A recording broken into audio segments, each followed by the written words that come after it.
Live from New Delhi, you're watching DD India, India's voice to the world. We now take you to New Delhi, where the ET Global Business Summit is underway, where Prime Minister Narendra Modi is scheduled to attend. प्रधानमंत्री का अगर आप देखेंगे schedule तो शायद चक्कर आ जाएगा, लेकिन as always it's a pleasure to have him.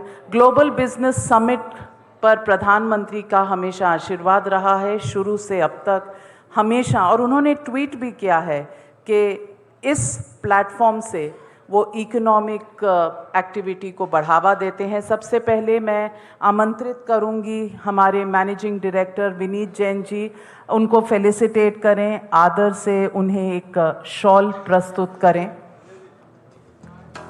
Mister Vineet Jain.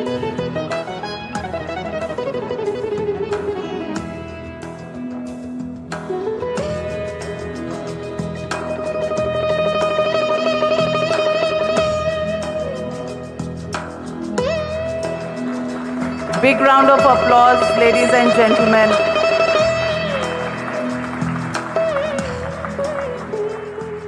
और अब मैं आमंत्रित करती हूँ Shri Vineet Jain, managing director times group, times network, to please address the audience and welcome the Prime Minister.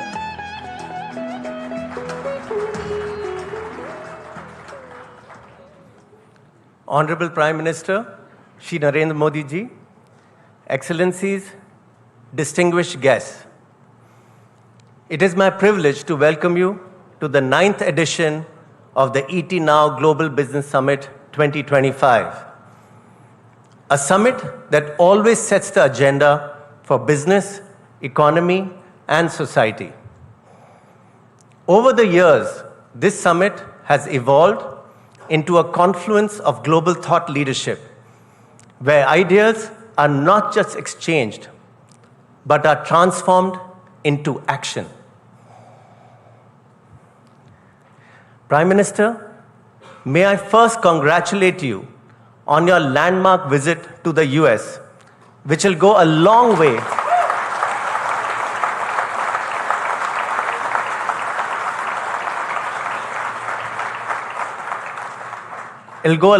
in resetting relations across trade and investment, energy security, technology, and defense. The launch of the US-India Compact for the 21st century will indeed catalyze opportunities for military partnership, accelerated commerce, and technology. Your mantra of MAGA plus MIGA, which is Make India Great Again, is equal to mega partnership between the two economics powerhouses and the world's biggest democracies, has resonated very well. Today, the world is looking at India with admiration and anticipation. Once spoken of in terms of potential, India is now defined by its performance. We are not just part of global economic conversations. We are shaping them. India's economic rise is not just a national milestone, but a global force in motion. We stand at a critical inflection point in our history. The global economic order is undergoing rapid recalibration. The rules of the game are changing, and those who evolve, emerge, and expand will define the future. This is also the theme at ET Now GBS this year: evolve, emerge, expand. In fact, Honorable Prime Minister, at the recent AI Summit in Paris, you had showcased India's commitment to being at the forefront of innovation, underlining the immense potential of AI to drive economic growth and transform industries. After that, in Washington, you and President Trump have announced the launch of the US-India Trust Initiative to promote the application of critical and emerging technologies across many sectors. The central pillar for this is the US-India roadmap on accelerating AI infrastructure by the end of the year.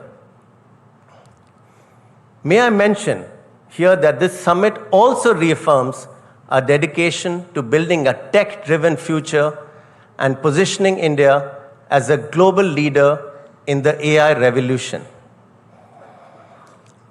The Bharat we see today is a result of a decade of economic decisions and transformative policy making.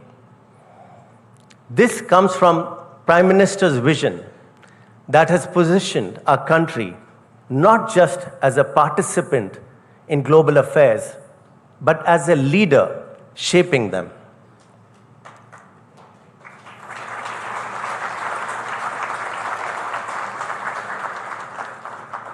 Under his stewardship, India has become one of the fastest growing major economies in the world.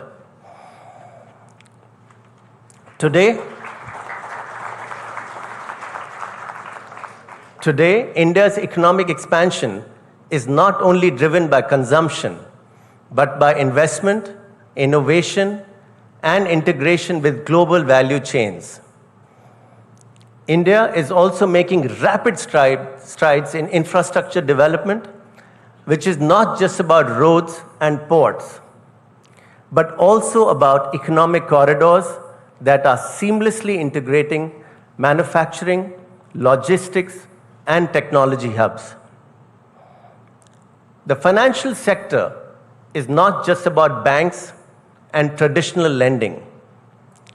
It is about a digital revolution that is democratizing access to capital and reshaping investment behavior.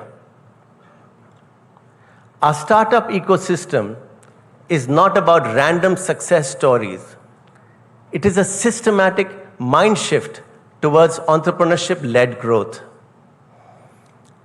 India's successful space missions and the well-planned mega spiritual odyssey Mahakumbh 2025 underscore the country's dual focus on scientific advancement and cultural heritage.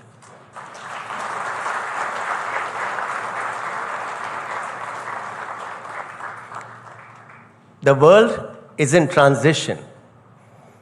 The United States is adjusting to policy shifts.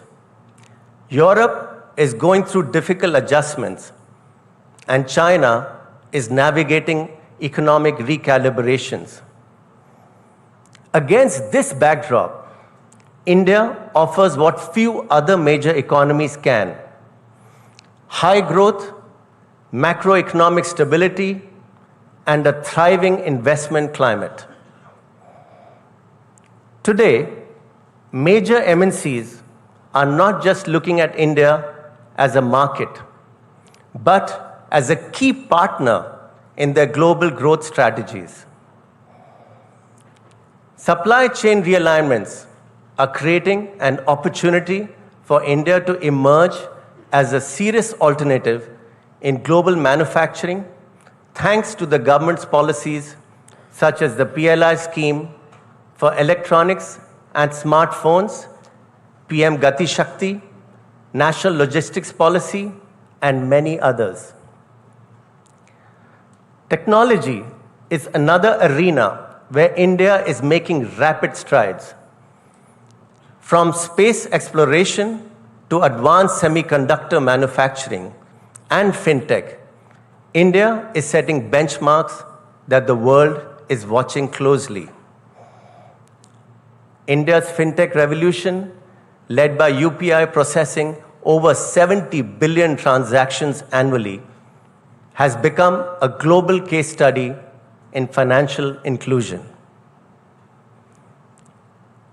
Honorable Prime Minister, the India we see today is the outcome of a decade of transformative leadership. The policies you have championed, Make in India, AI in India, Digital India, Startup India, Khelo India, have turned aspirations into reality, laying the foundation for a country that is no longer just participating in global shifts, but defining them.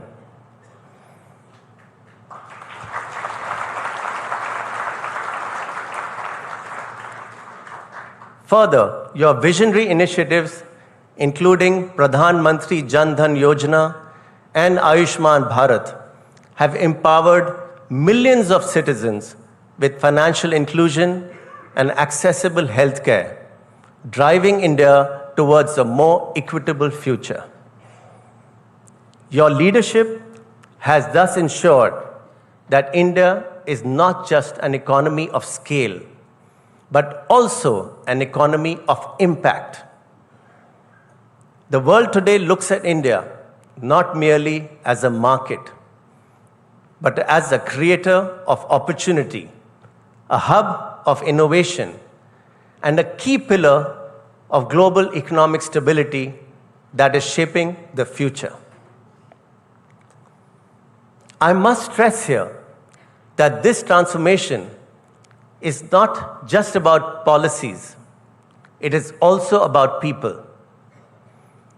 It is about an entrepreneurial spirit that has been unlocked right across, from startups in Bengaluru to manufacturing hubs in Gujarat, from fintech disruptors in Mumbai to AI pioneers in Hyderabad. Honorable Pradhan Mantri Ji, as we embark on this journey of economic transformation, we look to you and your vision to propel India into an era of unparalleled growth and global influence. Your address here today is not just a keynote speech.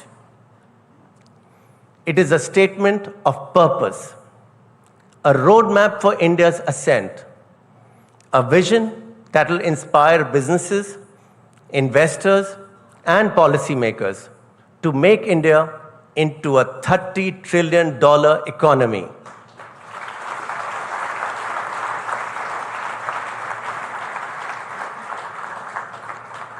Ladies and gentlemen, it is with immense pride and deep respect that I welcome the Honorable Prime Minister, Shri Narendra Modi Ji, to address this distinguished gathering. Thank you.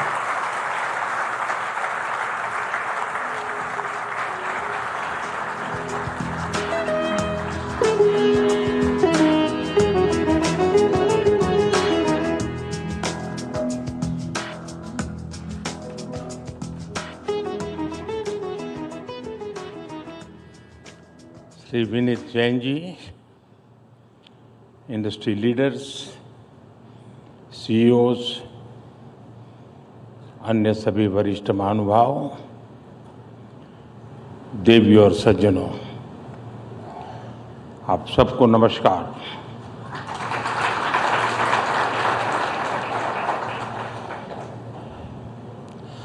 Last time जब मैं ET summit में आया था तो चुनाव होने ही वाले थे और उस समय मैंने आपके बीच पूरी विनम्रता से कहा था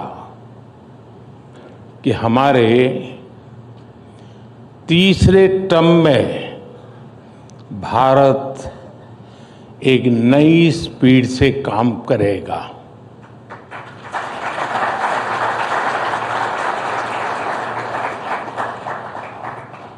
मुझे संतोष है कि ये स्पीड आज दिख भी रही ही है और देश इसको समर्थन भी दे रहा है।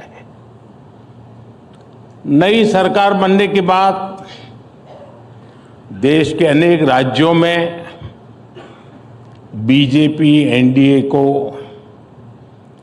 जनता का आशीर्वाद लगातार मिल रहा है।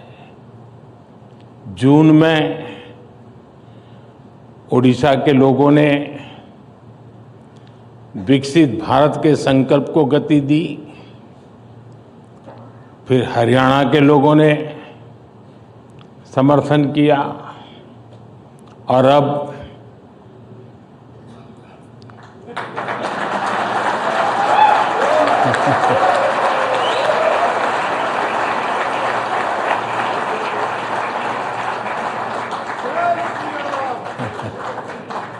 दिल्ली के लोगों ने हमें भरपूर समर्थन दिया है। ये एक एक्नॉलेजमेंट है कि देश की जनता आज किस तरह विकसित भारत के लक्ष्य के लिए कंधे से कंधा मिलाकर चल रही है। साथियों, जैसा आपने भी उल्लेख किया, मैं भी कल रात ही अमेरिका और फ्रांस की अपनी यात्रा से लौटा हूं। आज दुनिया के बड़े देश हो, दुनिया के बड़े मंच हो, भारत को लेकर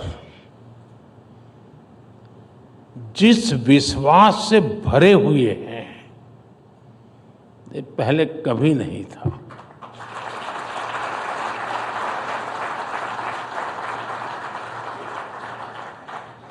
ये पेरिस में एआई एक्शन समिट के दौरान हुए डिस्कशन में भी रिफ्लेक्ट हुआ है। आज भारत ग्लोबल फ्यूचर से जुड़े विमर्श के सेंटर में है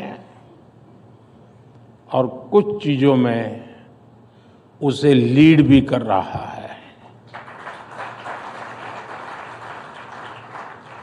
मैं कभी कभी सोचता हूं,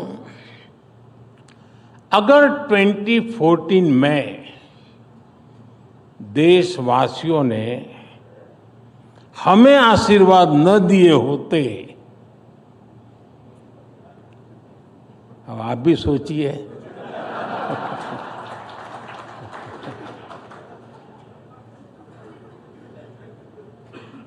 भारत में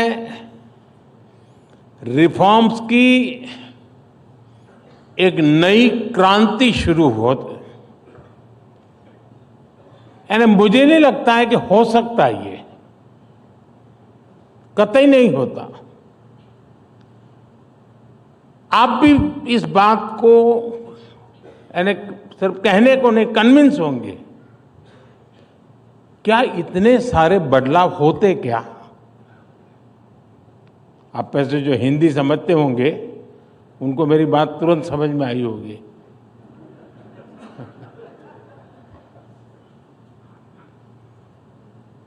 देश तो पहले भी चल रहा था। कांग्रेस स्पीड ऑफ डेवलपमेंट और कांग्रेस स्पीड ऑफ करप्शन, ये दोनों चीजें देश देख रहा था। अगर वही जारी रहता तो क्या होता? देश का एक अहम टाइम पीरियड बर्बाद हो जाता। 2014 में तो कांग्रेस सरकार ये लक्ष्य लेकर चल रही थी कि 2044, यानी 2014 में वो सोचते थे और उनका डिक्लेयर्ड टारगेट था कि 2044 तक भारत को 11th से 3rd लार्जेस्ट इकोनॉमी बनाएंगे। 2044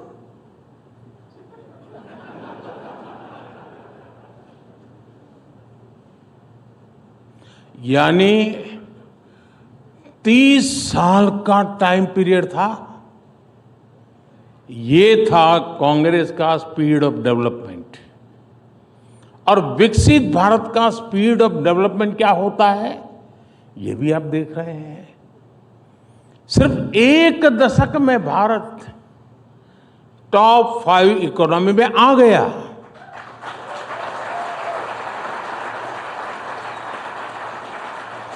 और साथियों, मैं पूरी जिम्मेवारी से कह रहा हूं, अब अगले कुछ सालों में ही आप भारत को दुनिया की 3rd लार्जेस्ट इकोनॉमी बनते देखेंगे।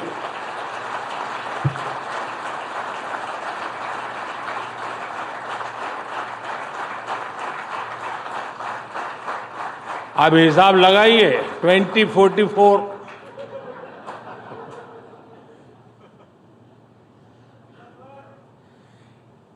एक युवा देश को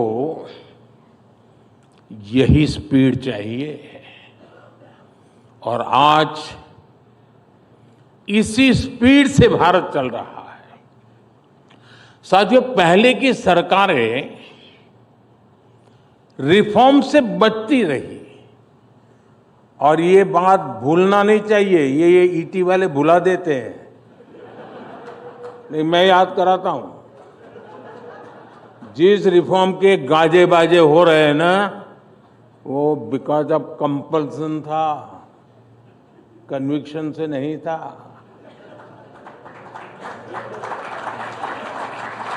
आज हिंदुस्तान जो रिफॉर्म कर रहा है वो कन्विक्शन से कर रहा है।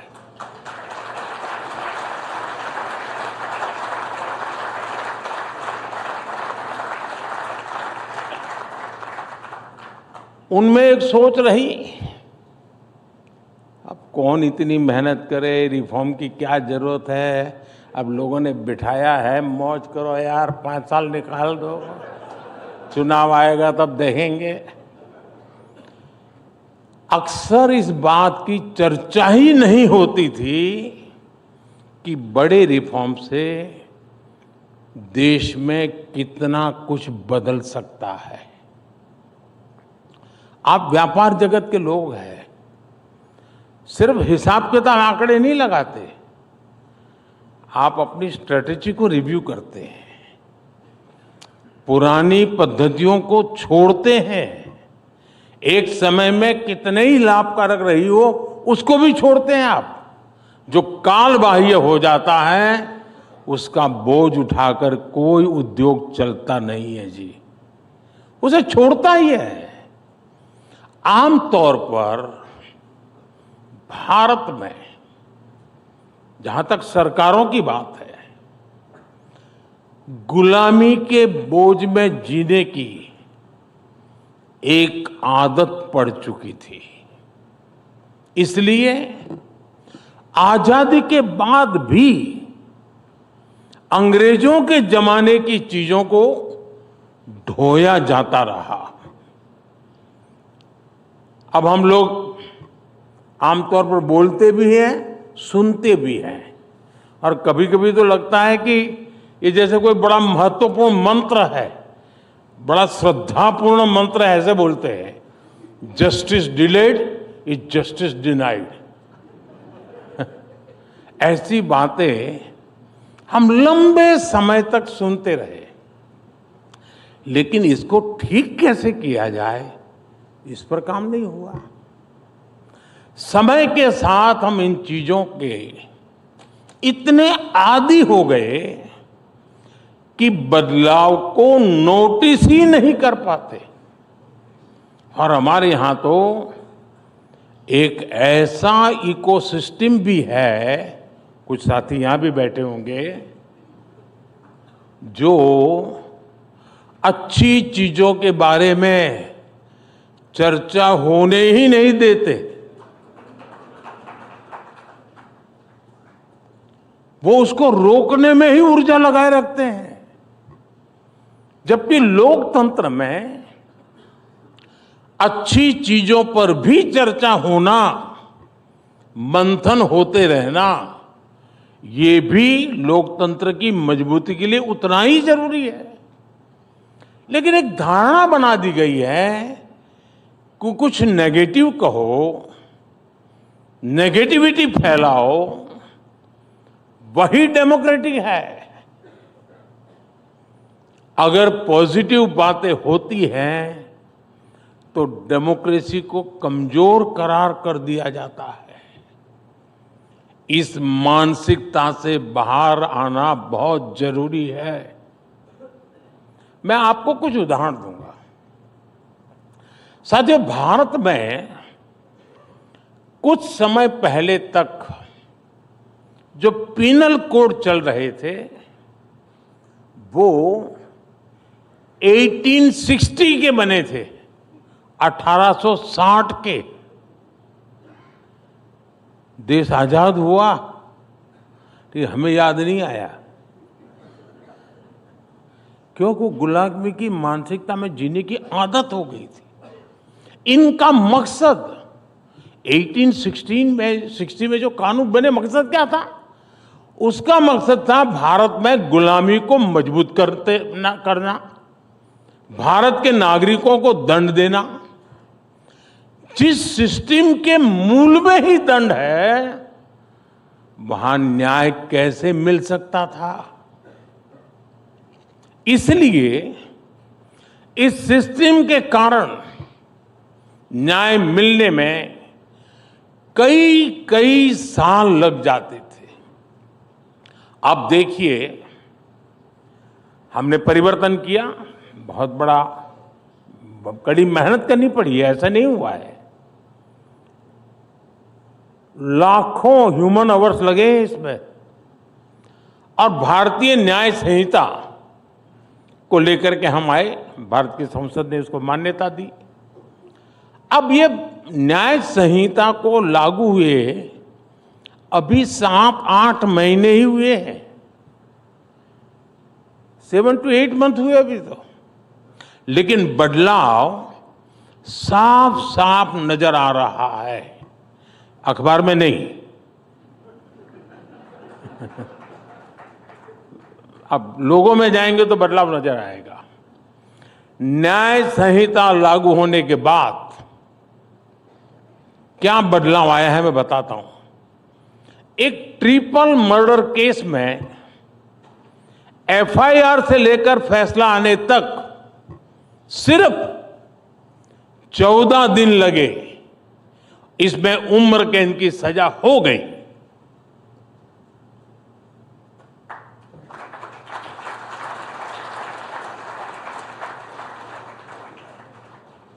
एक स्थान पर एक नाबालिग की हत्या के केस को 20 दिन में अंतिम परिणाम तक पहुंचाया गया।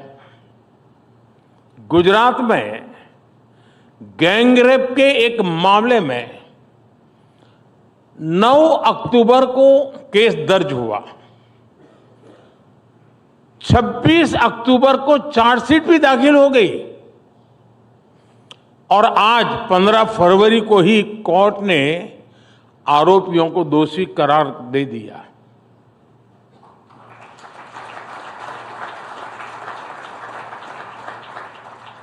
आंध्र प्रदेश में 5 महीने के एक बच्चे से अपराध के मामले में अदालत ने दोषी को 25 वर्ष की सजा सुनाई है। इस केस में डिजिटल सबूतों ने बहुत बड़ी भूमिका निभाई। एक और मामले में रेप और मर्डर के आरोपी की तलाश में ई प्रिजन मॉड्यूल से बड़ी मदद मिली। इसी तरह एक राज्य में रेप और मर्डर का केस हुआ और तुरंत ही पता चल गया कि संदिग्ध दूसरे राज्य में एक क्राइम में पहले जेल जा चुका है। इसके बाद उसकी गिरफ्तारी पे भी समय नहीं लगा। ऐसे अनेक मामले में गिना सकता हूं जिसमें आज लोगों को तेजी से न्याय मिलने लगा है। साथियों, ऐसा ही एक बड़ा रिफॉर्म प्रॉपर्टी राइट्स को लेकर हुआ है।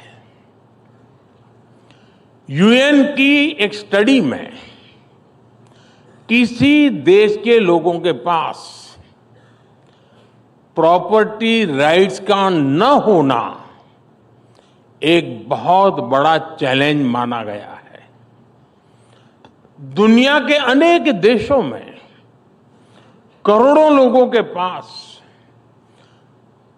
प्रॉपर्टी के कानूनी दस्तावेज नहीं है, जबकि लोगों के पास प्रॉपर्टी राइट्स होने से गरीबी कम करने में मदद मिलती है। ये बारीकियां पहले की सरकारों को पता भी नहीं था।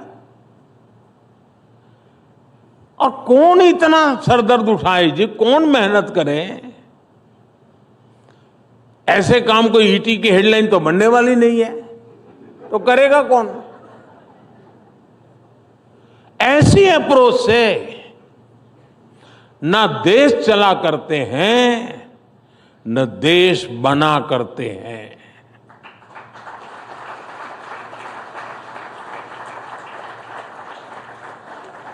और इसलिए हमने स्वामित्व योजना की शुरुआत की।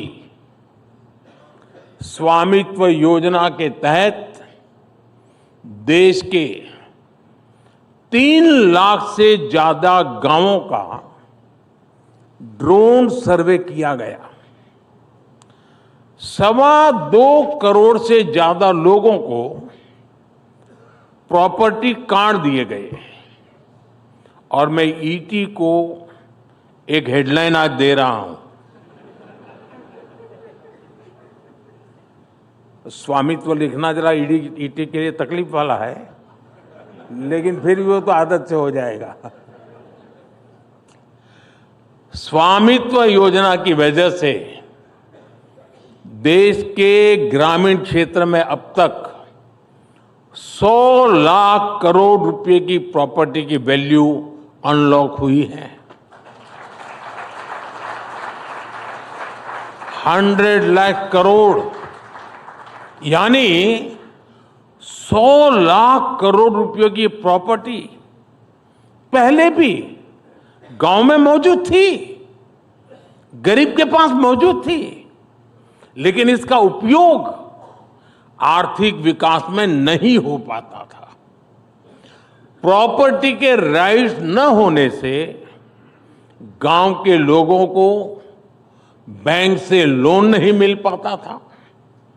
अब ये दिक्कत हमेशा हमेशा के लिए दूर हो गई है। आज पूरे देश से ऐसी खबरें आती हैं कि कैसे स्वामित्व योजना के प्रॉपर्टी कार्ड से लोगों का फायदा हो रहा है।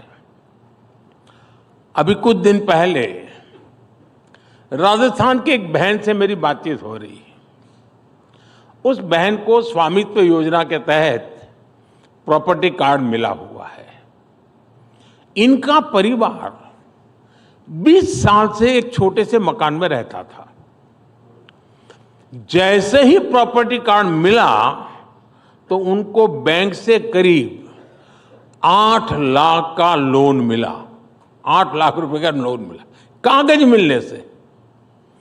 इस पैसे से उस बहन ने एक दुकान शुरू की।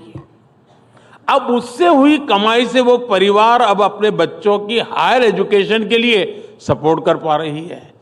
एंड अब देखिए कैसे बदलाव आता है। एक और राज्य में एक गांव में एक व्यक्ति ने प्रॉपर्टी कार्ड दिखाकर बैंक से 4.5 लाख का लोन लिया। उस लोन से उसने एक गाड़ी खरीदी और ट्रांसपोर्टेशन का काम उसने शुरू कर दिया। एक और गांव में एक व्यक्ति ने प्रॉपर्टी कार्ड पर लोन लेकर अपने खेत में मॉडर्न इरिगेशन फैसिलिटी तैयार करवाई। ऐसे ही कई उदाहरण हैं जिनसे गांवों में गरीबों को कमाई के नए रास्ते बन रहे हैं। ये रिफॉर्म, परफॉर्म, ट्रांसफॉर्म की असली स्टोरीज हैं जो अखबारों और टीवी चैनल्स के हेडलाइन में नहीं आती है। साथियों, आजादी के बाद हमारे देश में अनेकों ऐसे जिले थे जहां सरकारें विकास नहीं पहुंचा पाई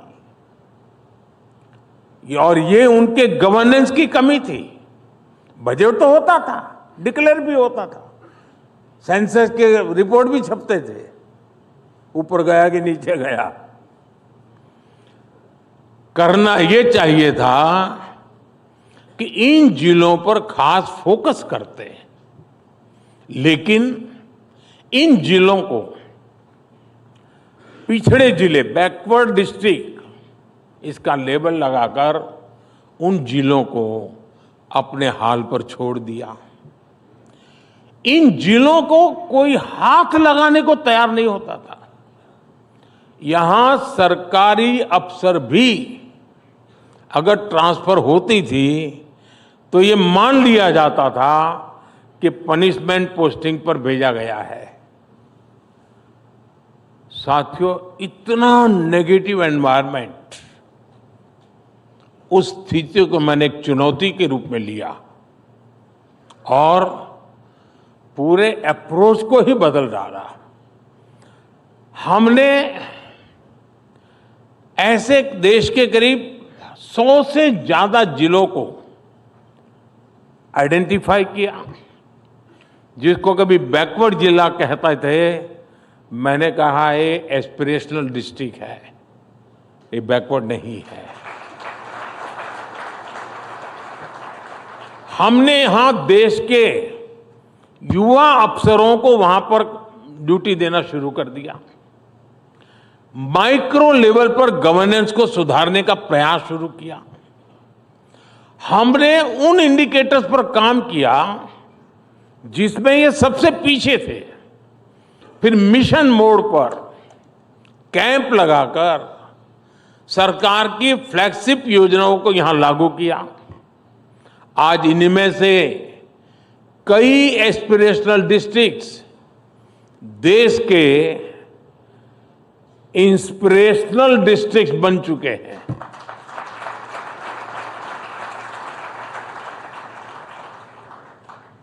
साल 2018 में, 2018 में असम के, मैं उन जो एस्पिरेशनल डिस्ट्रिक्ट जिसको मैं कहता हूं, जिसको पहले की सरकार बैकवर्ड कहती थी, मैं उनका ही जिक्र करना चाहता हूं।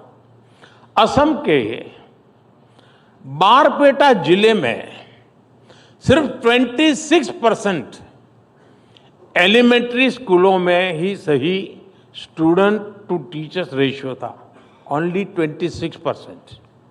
आज उस डिस्ट्रिक्ट में 100% स्कूलों में स्टूडेंट टीचर रेशियो आवश्यकता के अनुसार हो गया। बिहार के बेगूसराय जिले में सप्लीमेंट्री न्यूट्रिशन लेने वाली गर्भवती महिलाओं की संख्या ओनली 21% थी। बजट नहीं था, ऐसा नहीं था, बजट तो था, ओनली 21%। उसी प्रकार से यूपी के चंदौली जिले में ये 14% थी। आज दोनों जिलों में ये 100% हो चुकी है। इसी तरह बच्चों के 100% टीकाकरण के अभियान में भी कई जिले बेहतरीन प्रदर्शन कर रहे हैं। यूपी के श्रावस्ती में 49% से बढ़कर 86%, तो तमिलनाडु के रामनाथपुरम में 67% से बढ़कर 93% हम पहुंचे हैं। ऐसी ही सफलताओं को देखते हुए ही अब देश के हम फिर ये एक प्रयोग बहुत सफल रहा, ग्रास रूट लेवल पर परिवर्तन लाने का प्रयास सफल रहा। तो जैसे पहले हमने 100 करीब एस्पिरेशनल डिस्ट्रिक्ट आइडेंटिफाई किए, अब हम एक स्टेज नीचे जाकर के 500 ब्लॉक्स, उनको हमने एस्पिरेशनल ब्लॉक घोषित किया है और वहां हम बिल्कुल फोकस वे में तेजी से काम कर रहे हैं। अब आप कल्पना कर सकते हैं, हिंदुस्तान के 500 ब्लॉक्स, उसकी बेसिक बदलाव आएगा, मतलब देश के सारे पैरामीटर बदल जाते हैं। साथियों, यहां बहुत बड़ी संख्या में इंडस्ट्री लीडर्स बैठे हैं। आपने कई कई दशक देखे हैं, दशकों से आप बिजनेस में हैं। भारत में बिजनेस का माहौल कैसा होना चाहिए, ये अक्सर आपकी विश लिस्ट का हिस्सा हुआ करता था। सोचिए कि हम 10 साल पहले कहां थे और आज कहां हैं। एक दशक पहले भारत के बैंक भारी संकट से गुजर रहे थे। हमारा बैंकिंग सिस्टम फ्रेजाइल था। करोड़ों भारतीय बैंकिंग सिस्टम से बाहर थे। और अभी विनीत जी ने जनधन अकाउंट की चर्चा भी की। भारत दुनिया के उन देशों में से एक था जहां एक्सेस टू क्रेडिट सबसे मुश्किल था।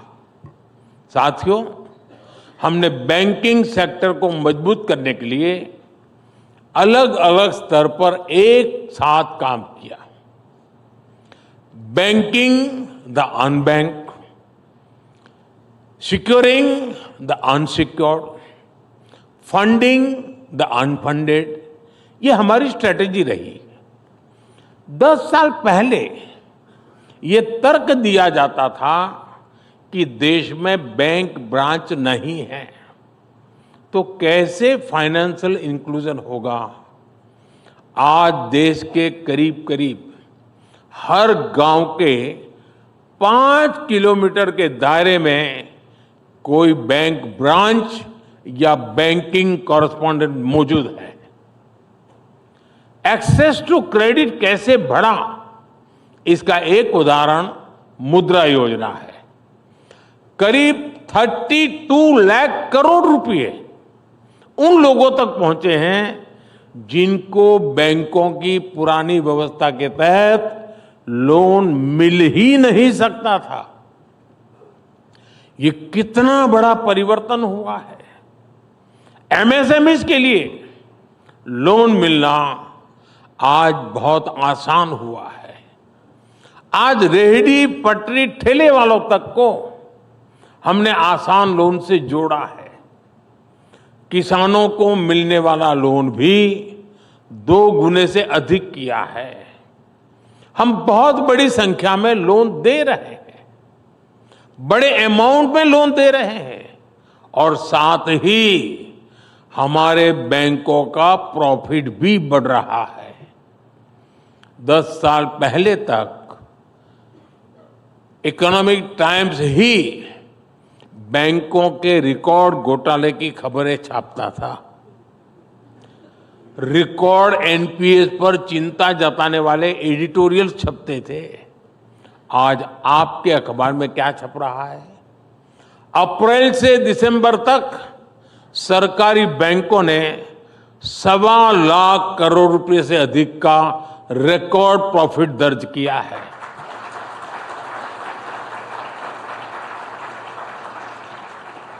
साथियों, ये सिर्फ हेडलाइंस नहीं बदली है, ये सिस्टम बदला है जिसके मूल में हमारे बैंकिंग रिफॉर्म्स है। ये दिखाता है कि हमारी इकोनॉमी के पिलर्स कितने मजबूत हो रहे हैं। साथियों, बीते दशक में हमने फियर ऑफ बिजनेस को ईज ऑफ डूइंग बिजनेस में बदला है।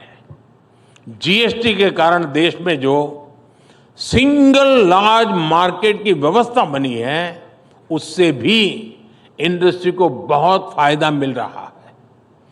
बीते दशक में इंफ्रास्ट्रक्चर में भी अभूतपूर्व विकास हुआ है। इससे देश में लॉजिस्टिक कॉस्ट घट रही है, एफिशिएंसी बढ़ रही है।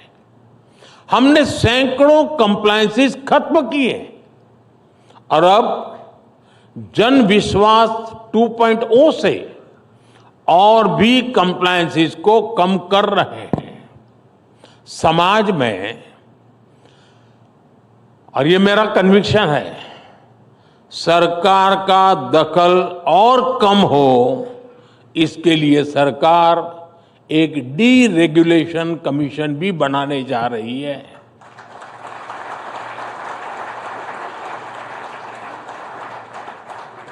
फ्रेंड्स, आज के भारत में एक और बहुत बड़ा परिवर्तन हम देख रहे हैं।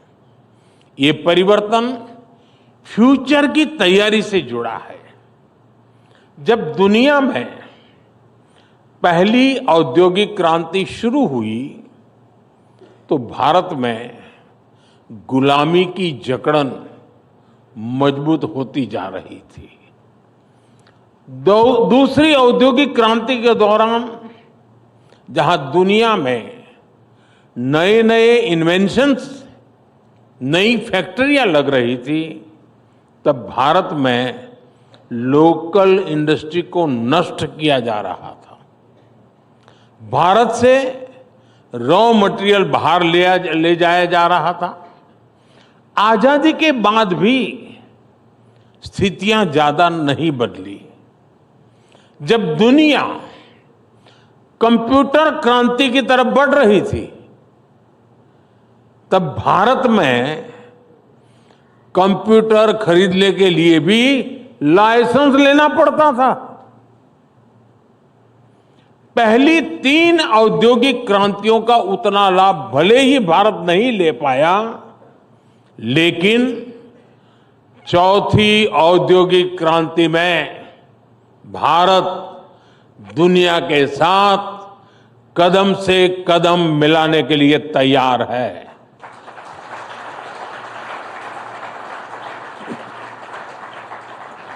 साथियों, विकसित भारत की यात्रा में हमारी सरकार प्राइवेट सेक्टर को बहुत अहम सहभागी मानती है। सरकार ने बहुत सारे नए सेक्टर्स को प्राइवेट सेक्टर के लिए खोल दिया है, जैसे स्पेस सेक्टर। आज बहुत सारे नौजवान, बहुत सारे स्टार्टअप्स इस स्पेस सेक्टर में बड़ा योगदान दे रहे हैं। ऐसे ही ड्रोन सेक्टर कुछ समय पहले तक लोगों के लिए क्लोज था। आज इस सेक्टर में यूथ के लिए बहुत सारा स्कोप दिख रहा है। प्राइवेट फर्म्स के लिए कॉमर्शियल कोल माइनिंग का क्षेत्र खोला गया है। ऑक्शंस को प्राइवेट कंपनियों के लिए लिबरलाइज किया गया है। देश के रिन्यूएबल एनर्जी अचीवमेंट में हमारे प्राइवेट सेक्टर की बहुत बड़ी भूमिका है। और अब पावर डिस्ट्रीब्यूशन सेक्टर में भी हम प्राइवेट सेक्टर को आगे बढ़ा रहे हैं ताकि इसमें और एफिशिएंसी आए। हमारे इस बार के बजट में भी एक बहुत बड़ा बदलाव हुआ है। हमने, यानी पहले कोई ये बोलने की हिम्मत नहीं करता था, हमने न्यूक्लियर सेक्टर को भी प्राइवेट पार्टिसिपेशन के लिए खोल दिया है। साथियों, आज हमारी पॉलिटिक्स भी परफॉर्मेंस ओरिएंटेड हो चुकी है। अब भारत की जनता ने 2 टूक कह दिया है, टिकेगा वही जो जमीन से जुड़ा रहेगा, जमीन पर रिजल्ट लाकर दिखाएगा। सरकार को लोगों की समस्याओं के प्रति संवेदनशील होना बहुत जरूरी है, उसकी पहली आवश्यकता है। हमसे पहले जिन पर पॉलिसी मेकिंग का जिम्मा था, उनमें संवेदनशीलता शायद बहुत आखिर में नजर आती थी, इच्छा शक्ति भी बहुत आखिर में नजर आती थी। हमारी सरकार ने संवेदनशीलता के साथ लोगों की समस्याओं को समझा, जोश और जुनून के साथ उन्हें सुलझाने के लिए जरूरी कदम उठाए। आज दुनिया की तमाम स्टडीज बताती है कि बीते दशक में जो बेसिक सुविधाएं देशवासियों को मिली है, जिस तरह वो एम्पावर हुए हैं, उसके कारण ही सिर्फ 10 साल में 25 करोड़ भारतीय गरीबी से बाहर निकल आए हैं। इतना बड़ा वर्ग न्यू मिडिल क्लास का हिस्सा बन गया। ये न्यू मिडिल क्लास अब अपनी पहला 2 व्हीलर, अपनी पहली कार, अपना पहला घर खरीदने के सपने देख रहा है। मिडिल क्लास को सपोर्ट करने के लिए इस वर्ष के बजट में भी हमने 0 टैक्स की सीमा को 7 लाख से बढ़ाकर 12 लाख किया है।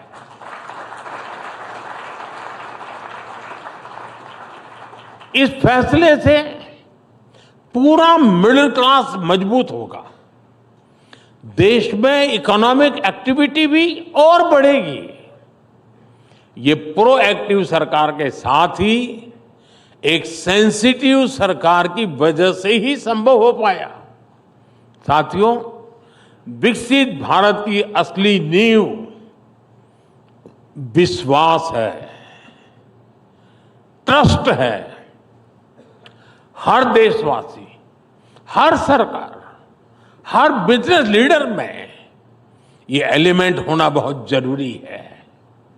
सरकार अपनी तरफ से देशवासियों में विश्वास बढ़ाने के लिए पूरी शक्ति से काम कर रही है। हम इनोवेटर्स को भी एक ऐसे माहौल का विश्वास दे रहे हैं जिस पर वो अपने आइडियाज को इंक्यूबेट कर सकते हैं। हम बिजनेस को भी पॉलिसीज के स्टेबल और सपोर्टिव रहने का विश्वास दे रहे हैं। मुझे उम्मीद है कि ईटी की ये समिट इस विश्वास को और मजबूती देगी।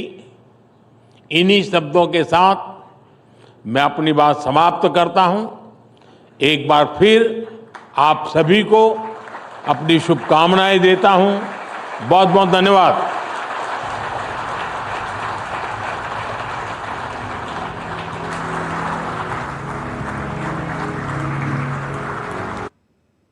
That was Prime Minister Narendra Modi addressing the 9th edition of the ET Global Business Summit in New Delhi. He spoke of the recent poll victories in different states of India of BJP-led NDA alliance. He said that a sensitive government is at the heart of a developed nation, and that is where the trust has been shown by the people of the country in the BJP-led model of governance. He gave numerous examples of how India is speeding up its development process. He also expressed hope that India will become the 3rd largest economy in the years to come, as it has become the 5th largest economy in just the past decade or so. And he also gave the example of the Swamitva scheme, where 100 lakh crore rupee value has been unlocked in India's villages by giving different property cards to rural India beneficiaries. He also spoke of the aspirational districts, which have now become inspirational districts, which were called backward districts in the previous times.